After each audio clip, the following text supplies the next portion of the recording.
Кыргызстанда жок новинка электролобого толук түрдөгү обзор. Бул электролобонун эң башкы артыкчылыгы бул сырткы көрүнүшүндө, жаңы дизайнда, жаңы LED фараларда.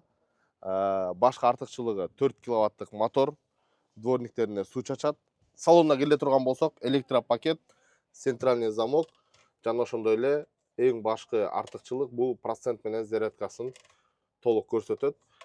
Шайба котормо, дворникке суу куйсаңыздар болот. Магнитофон, Bluetooth, мультимедиа и так далее. Ал эми үстүндө люк жана вентилятор жайгашкан, дополнительный освещениялар дагы бар салонго. Сиденьясынын астында ушундай кичинекей чөнтөкчөсү дагы каралган. Пониженный, повышенный бар жана ошибкасы обновленный вариантта. Алдыңкы дөңгөлөгүнүн размери 155 70 R12. 12 размер толук кандуу. Ал эми аркасына келсек, 13 размер толук кандуу. 165 70. Эми борттун размери 220 140. Калоңорго жараша өзгөртүп да беребиз.